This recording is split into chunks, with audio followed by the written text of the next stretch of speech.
मोक्ष मार्ग एक ऐसा मार्ग है जिसका हमें कोई पुराना अनुभव नहीं।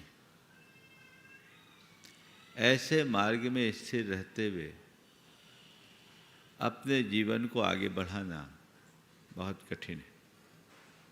जिस रास्ते पर जाने का अनुभव हो, उस रास्ते में हमें किसी विशेष आलम्बन की ज़रूरत नहीं पड़ती, लेकिन जो एकदम अनजान रास्ता हो, दुरूह हो और मंजिल दूर हो, वहाँ हमें कोई न कोई आलम्बन जरूरी होता है। आचार्य कुंद कहते हैं, एक मुनि को संबोध कह रहे हैं कि तुम मुनि बने हो और अपनी मंजिल तक पहुंचना चाहते हो, तो अपने साथ 4 आलंबनों को उपकरण के रूप में रखना। मुनियों के पास पीछी, कमंडल, शास्त्र, ये जो चीज़ें हैं, ये तो बाहरी उपकरण है। आचार्य कुंद कह रहे हैं कि तुम 4 ऐसे उपकरण अपने साथ सदैव रखना जो तुम्हें इस पूरे मोक्ष मार्ग में दीप स्तंभ की तरह, प्रकाश स्तंभ की तरह रास्ता दिखाएंगे, सहायक बनेंगे। और जिन्होंने इन्हें अपना लिया, उनका जीवन निश्चित रूप से तरेगा। उसकी तरफ अपनी दृष्टि, वैसी धारणा और वैसी भावना अंतर मन में जगाने की नितांत आवश्यकता है। जो बात आज मुनियों के संदर्भ में कही जा रही है, व्यापक संदर्भ में वह सबके साथ लागू होती है। वे क्या बातें हैं, मैं पहले गाथा का उल्लेख करता हूँ, फिर आप सबसे आज के संदर्भ की कुछ खास बातें जो हम सबके जीवन के लिए बहुत उपयोगी है। उयर्णम जिनमज्ञे लिंगम जहजाद रूप मिधि भनियम गुरुवैनम पिय विनयो सुत्तज्जैनम चपन्नतम। जिन मार्ग में उपकरण, एक मुनि को कहते हैं कि तेरे लिए जो उपकरण है, तेरे मार्ग में जो सहायक है, लिंगम जहजात रूप मिधि भनदम, यह तुमने जो दिगंबर यथाजात रूप निर्गंथ लिंग को धारण किया है, ये तेरा एक बड़ा उपकरण है, इसे अच्छे से संभालना। पहली बात। दूसरी बात, गुरु वचन तेरा बड़ा उपकरण है, इसे संभालना। तीसरा, विनय, विनय का आलम्बन लेना, अपने आप को विनय से जोड़ के रखना, ये तेरा तीसरा आलम्बन है। और चौथा, सूत्र अध्ययन, शास्त्र का अध्ययन निरंतर करते रहना। इन 4 बातों को यदि जोड़ कर रखेगा तो तुझे मोक्ष मार्ग में कहीं किसी भी प्रकार की कठिनाई का अनुभव नहीं होगा, और इन्हें छोड़ देगा तो तू अपने जीवन में कहीं टिक नहीं पाएगा। अब मैं क्रमशः इन 4 की चर्चा आप सबसे करता हूँ कि ये कितना, कहाँ, कैसा उपयोगी है। सबसे पहली बात, जहजाद रूप लिंगम। एक मुनि के लिए वो कहा जाता है कि तू मुनि बना है, बड़े सौभाग्य से मुनिपन को पाया है। ये तेरी मुनि मुद्रा कोई साधारण मुद्रा नहीं है, त्रिलोक वंदनीय है, इसे संभाल कर रखना। इसी मुनि वृद्धा मुद्रा के बल पर ही तुझे मुक्ति मिलने वाली है। ये तेरे मोक्ष मार्ग का श्रेष्ठतम उपकरण है। ये कहीं से खंडित ना हो जाए, कहीं से नष्ट ना हो जाए, कहीं से छिन्न भिन्न ना हो जाए, इसका तुझे ध्यान रखना जरूरी है। आज मैं मुनि हूँ और अपने मुनि लिंग के प्रति जागरूक हूँ, तभी मैं अपना उद्धार कर सकता हूँ। यदि मैं मुनि बनने के बाद मुनि लिंग के प्रति उपेक्षापूर्ण दृष्टि रखूं, तो मैं अपना कल्याण कभी नहीं कर सकता। तो मेरे लिए ये जो मेरा लिंग है, ये मेरे मोक्ष मार्ग का श्रेष्ठ आलंबन है। मुझे इसका हर पल स्मरण रहता है और हर मुनि को इसका स्मरण रखना चाहिए। तभी वह अपने लक्ष्य की तरफ आगे बढ़ सकेगा। यदि थोड़ी भी शिथिलता आ गई तो सब कुछ छिन्न भिन्न हो जाएगा। तो ये लिंग तेरा कोई साधारण लिंग नहीं है, त्रिलोक वंदनीय लिंग है। जिसे देवता भी नमन करते हैं वह लिंग है। त्रिलोक पूज्य जिन मुद्रा को धारण करने का सौभाग्य तुझे प्राप्त हुआ है, तो तुझे चाहिए कि तू इसे अच्छे तरह से संभाल निभा। ये तेरा एक उपकरण है। मुनि जन के अंदर जब ये समझ होती है तभी वे अपने मार्ग में टिक पाते हैं। आप सबसे मैं कहूँगा इसे दूसरे संदर्भ में देखें। एक जिनलिंग मुनि का, मुनि के मोक्ष मार्ग में उपकरण तो है ही, आपके लिए भी जिनलिंग मोक्ष मार्ग में उपकरण है।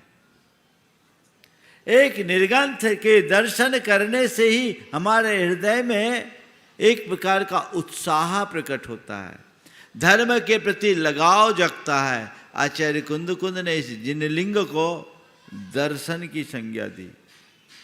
वे कहते लिंग कोई ऐसा वैसा लिंग नहीं है, ये दर्शन है। दर्शन क्यों है? कहते दंसे मोक्ष मग्गम सम्मतम संयमम सुधम्मम च। ये मोक्ष मार्ग को दिखाता है, सम्यक्त को दिखाता है, संयम को दिखाता है, धर्म को दिखाता है। नान निगंथम निर्गंथ रूप है, इसलिए जिनमग्गे निगंथम नानमयम जिनमग्गे दंसनम भनियम। ये निर्गंथ ज्ञान में है, इसलिए जिन मार्ग में इसे दर्शन कहा। जो मोक्ष मार्ग को दिखा दे वो दर्शन, जो संयम को दिखा दे वो दर्शन, जो धर्म को दिखा दे वो दर्शन। तो ऐसा ये ज्ञान में दर्शन है, ये एक बड़ा उपकरण है। ये यथाजात लिंग सबके लिए उपकरण है, और जिसने उसे उस रूप में स्वीकार लिया वह धन्य हो गया। आप लोग मुनियों की वंदना करते हैं, सेवा करते हैं, क्या सोचकर करते हैं? मुनि राजों के पास आते हैं, क्या सोचकर आते हैं? बोलो, क्या सोचकर आते हैं? महाराज के पास जाएंगे, महाराज बहुत पहुँचे हुए हैं, उनका आशीर्वाद मिलेगा, मेरा सारा काम सर जाएगा। एक सोचिए, महाराज बड़े ग्लैमरस हैं, महाराज के निकट पहुँचेंगे, हमारी समाज में पहचान बन जाएगी, ये एक सोच है। महाराज के पास जाएंगे, उनसे मुझे कुछ प्रेरणा मिलेगी, हम एक रास्ता पाएंगे, ये एक सोच है। और महाराज के पास जाएंगे, मुझे मेरी आत्मा का ज्ञान मिलेगा, मेरा कल्याण का रास्ता खुलेगा, एक सोच है। अपने मन से पूछो किस सोच से प्रेरित होकर हम आते हैं। अगर पहले के 3 हैं तो बड़ी उपलब्धि नहीं, लेकिन चौथा है तो सर्वस्व की उपलब्धि है। मुनि मुद्रा को तुम अपने मोक्ष मार्ग का उपकरण बना लो। मुनि खुद में तो उसे अपना उपकरण मानकर चलता ही है। एक भक्त भी मुनि की शरण में आकर उसे मोक्ष मार्ग का उपकरण वह है जो हमारे लिए उपकार करे, जो हमारे लिए सहायक है, वो उपकरण है। तो इस मुनि की मुद्रा को उपकरण मानो। जिसने माना उसका उद्धार हुआ। मैं गुरु शरण में आया, गुरुदेव के दर्शन किया और पहले ही दिन उनको देखकर उनका हो गया। लगा कि जीवन में इससे अच्छा कोई रूप ही नहीं हो सकता, और अब मुझे कुछ करना है तो केवल एक ही काम करना है, इनका हो जाना है। मैं उनका हो गया और आज यहाँ हो गया। मैं उनका हुआ और उन्होंने मुझे अपना बना दिया। जिसने एक निर्ग्रंथ गुरु की शरण पाकर आत्मा का बोध पा लिया, उसका बेड़ा पार हो गया। आप लोग खूब गुरु भक्ति करते हो, किस लिए गुरु भक्ति कर रहे हो उसे समझो। आप लोग बोलते हो जग की नश्वरता का सच्चा दिग्दर्श कराने वाला, बोलते हैं आप लोग।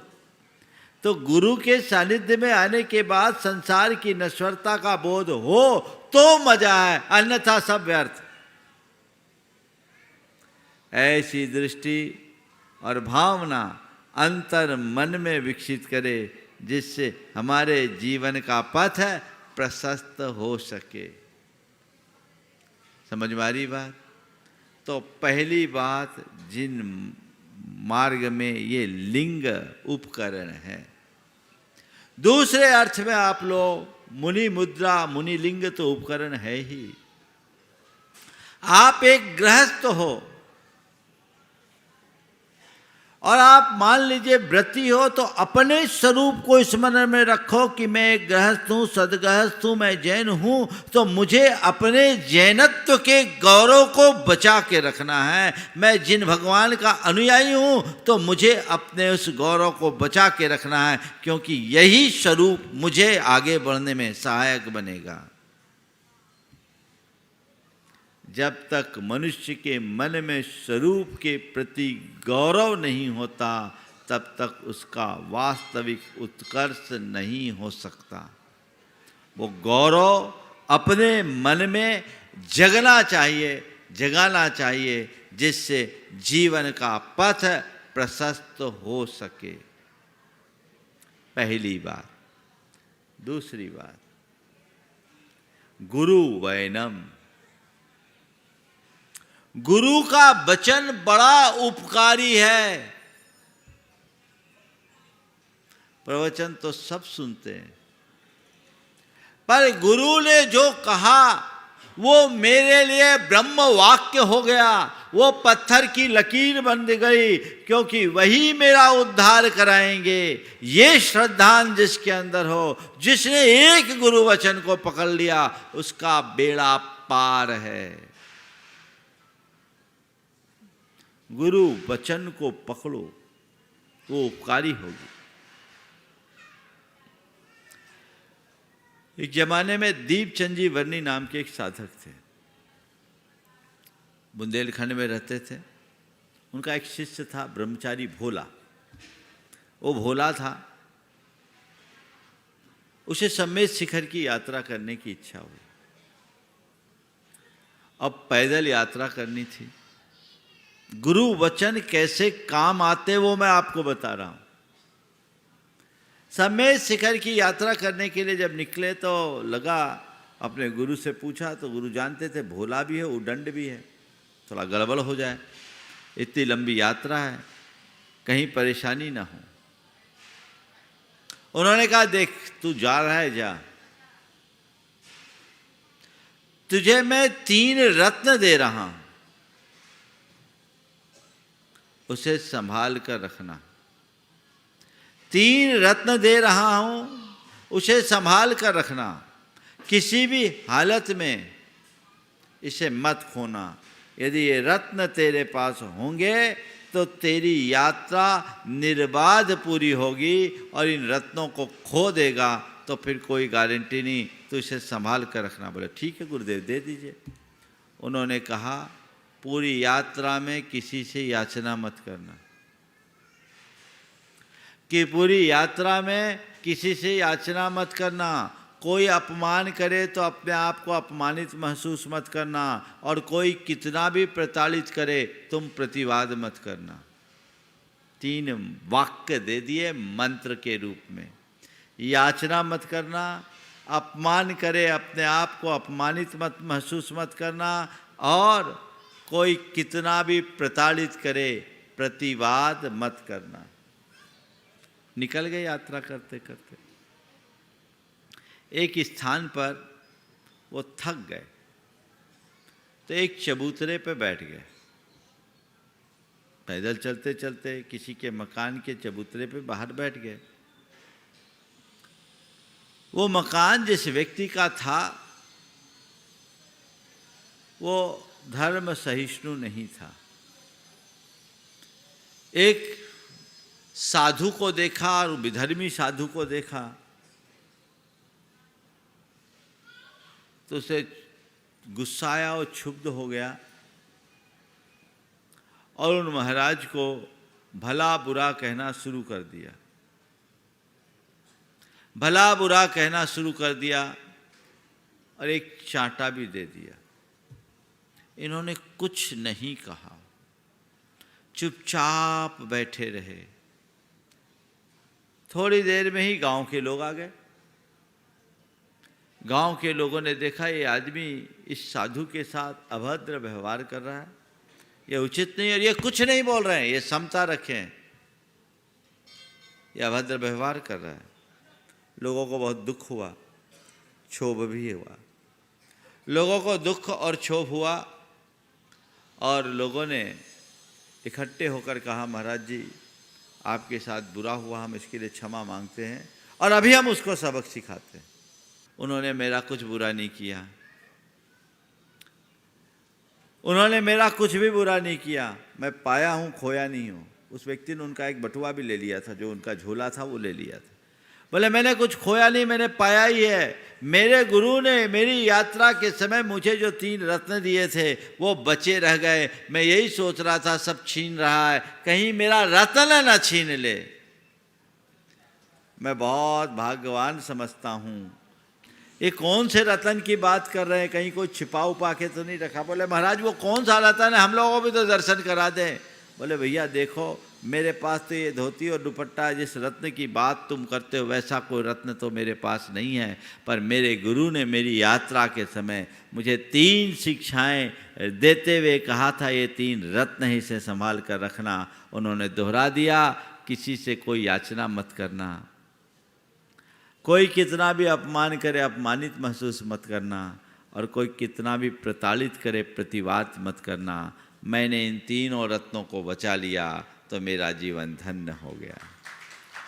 ये बात जब सामने वाले ने सुना तो वो भी बहुत अंदर ही अंदर शर्मिंदा हुआ और चरणों में नतमस्तक हो गया है। जीवन व्यवहार में गुरु के द्वारा दिए गए वचन बड़े कल्याणकारी होते हैं, और ये भी उसके लिए जो स्वीकारता है।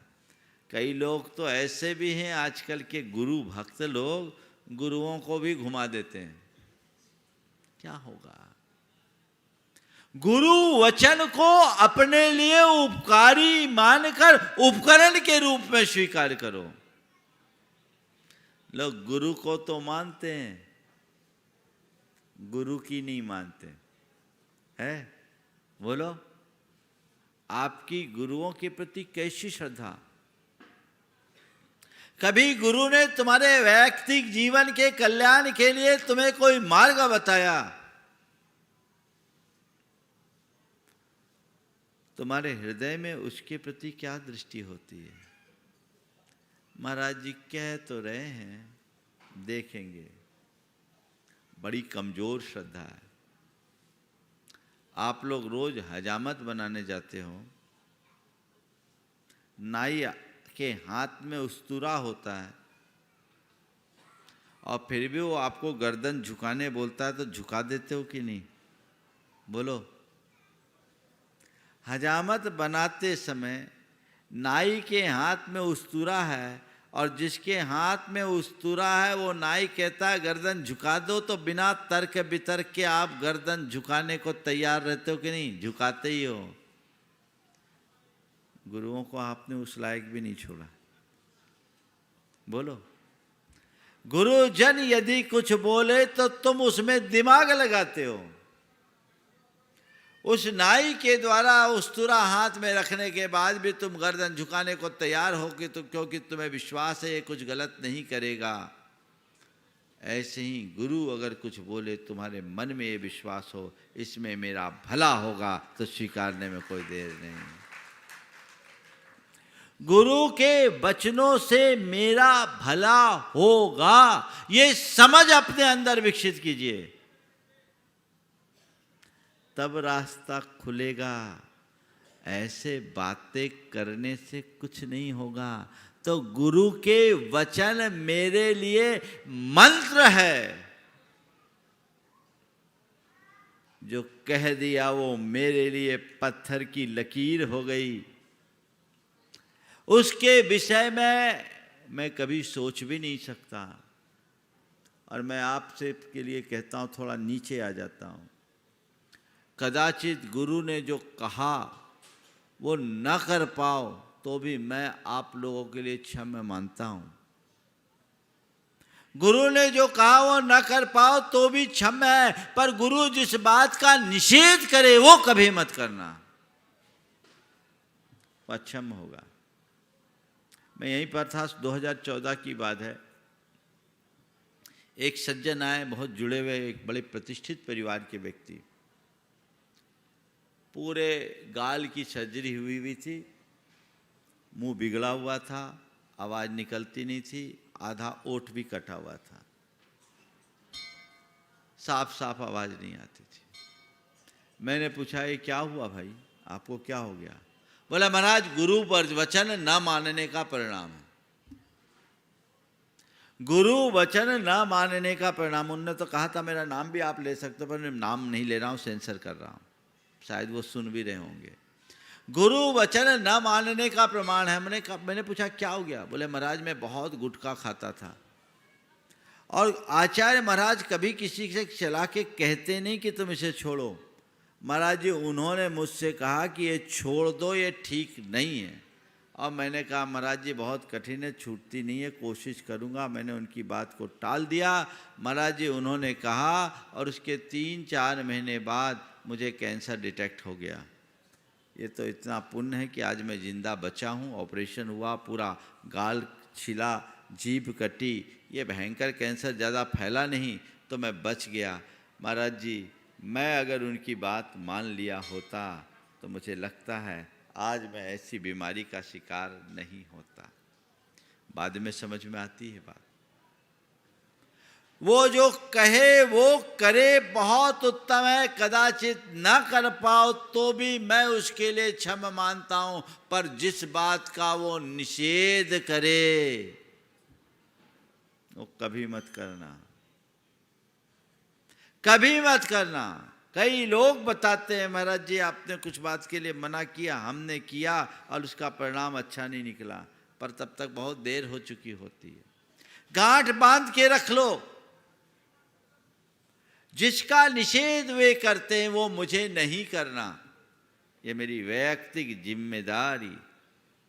ऐसी सोच जब विकसित होगी तभी हम अपने जीवन का पथ प्रशस्त करने में सक्षम हो सकेंगे, अन्यथा नहीं। और कोई दूसरा मार्ग भी हमारे पास नहीं है। फिर तीसरा है विनय। विनय हमारा मोक्ष मार्ग का उपकरण है। विनयो मोक्षद्वारम, विनय को तो मोक्ष का द्वार कहा। अभी एक बार आचार्य महाराज ने कहा था विनय के बल पर बड़े बड़े आचार्य भी प्रभावित हो जाते हैं। विनय में वो गुण है। विनयम विलियम नैति कर्म मलम इति विनय है। जो कर्म मल को विलीन कर दे वो विनय है। विनय होना चाहिए। विनय क्या है?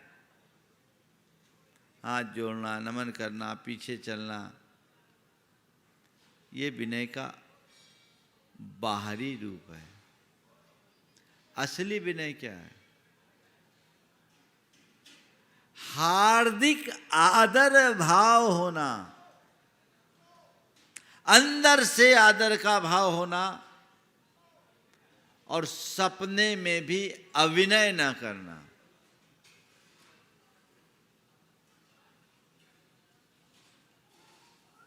गुरु वचनों का पालन गुरु की सबसे बड़ी विनय है।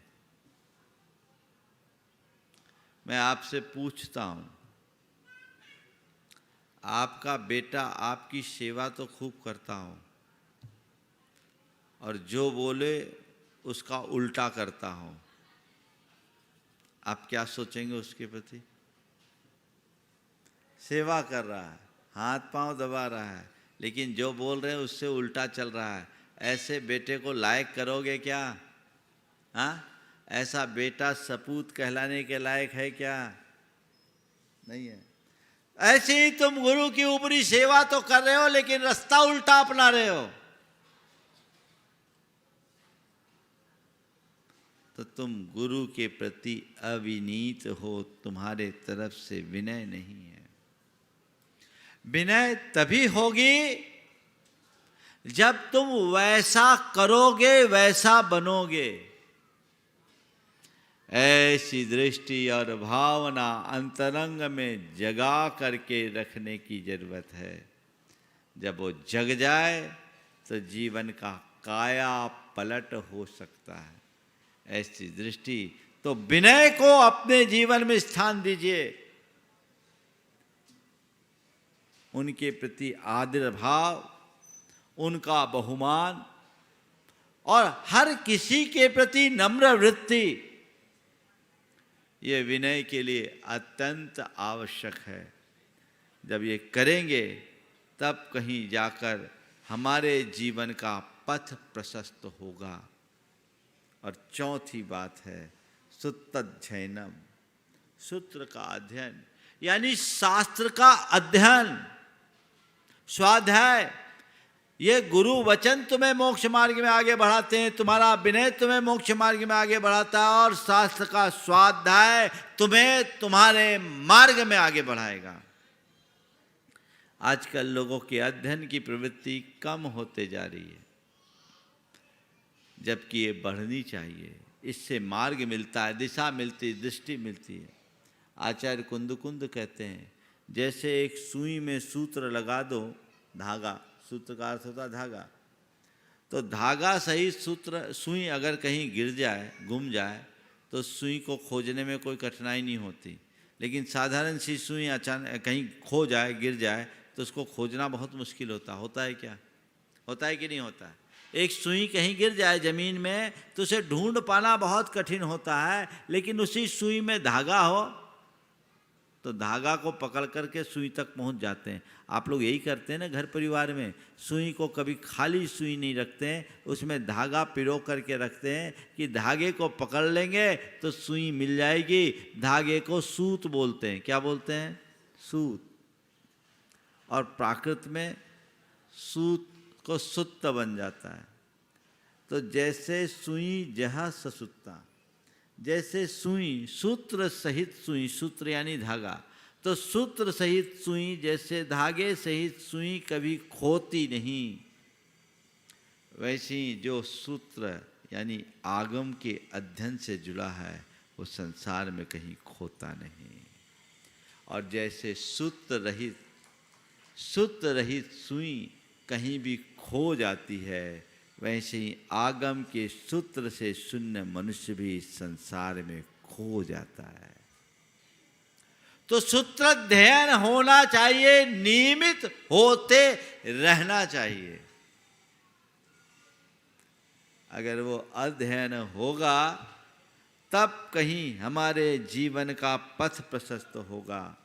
तो ये 4 उपकरण हैं मोक्ष मार्ग के, कि ये यथाजात निर्गंथ लिंग उयर्णम जिनमग्गे लिंगम यह जाद रूप मिदम हनियम गुरु वैनम पी विनो सुत्तध्ययनम च निदिठपन्नतम। तो ये उपकरण हैं। इन चारों उपकरणों के महत्व को हम समझें और अपने जीवन को उसी अनुरूप व्यवस्थित करने का सत प्रयत्न करें, ताकि हम मोक्ष मार्ग का लाभ ले सकें। आज यहीं पर विराम दे रहा हूँ। बोलिए परम पूज्य आचार्य गुरुवर श्री विद्यासागर जी महाराज।